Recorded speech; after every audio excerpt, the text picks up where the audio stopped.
একজন লোকের পেট আর কত বড় থাকে।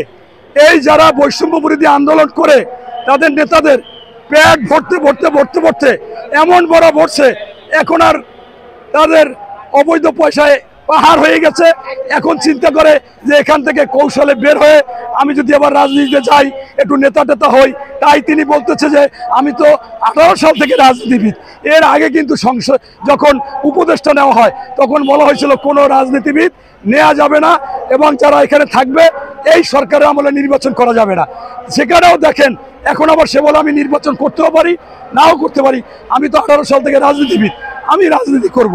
তার মানে হচ্ছে যে এমন অবস্থা যে তারা অবৈধ সম্পদের পাহাড় গড়ে ফেলছে, মানুষের কাছ থেকে আশা আকাঙ্ক্ষা সব ধ্বংস করে দিয়েছে।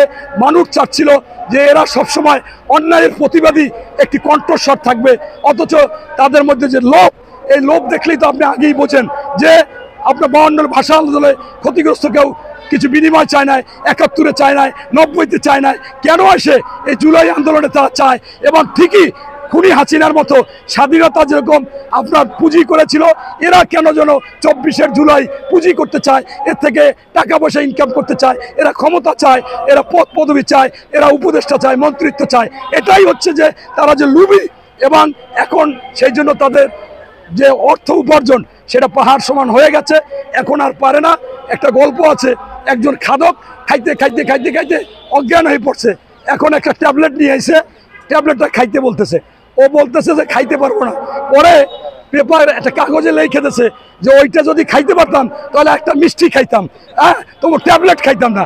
অর্থাৎ এরা এখানে খাইয়া গলা পর্যন্ত চলে গেছে, এখন আর ঘুষ খাওয়ারও কায়দা নাই, টাকা পয়সা কোথায় রাখবে রাখারও জায়গা নেই। অপুর স্পষ্টভাবে যে বক্তব্য দেখলাম এবং সেই বক্তব্যে প্রমাণ করে যে এরা 5ই আগস্ট পর শুরু থেকে পরিকল্পিতভাবে তারা চাঁদাবাজি বিভিন্ন খারাপ কাজ করতেছে, বিভিন্ন জনের উপর চাপাই দিচ্ছে।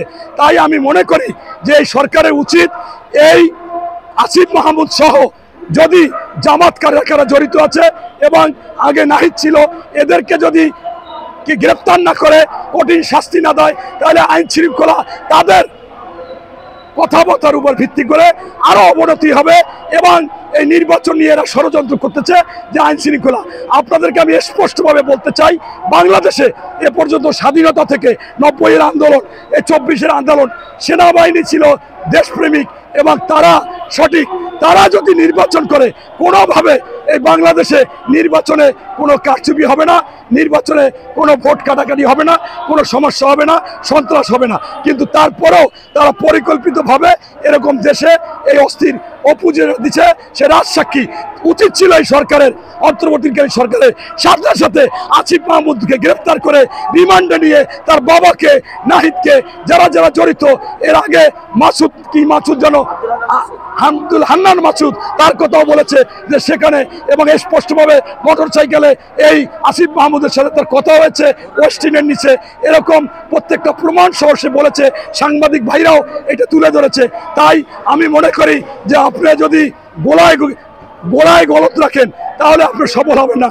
ডক্টর মোহাম্মদ ইউনূস, আপনার যেই হোক, আপনার সংসদে হোক, আপনার উপদেষ্টা পরিষদে হোক, এদেরকে গ্রেপ্তার করে কঠিন শাস্তি দিন, আইনের আওতায় আনুন এবং ওই অপু হবে রাজসাক্ষী।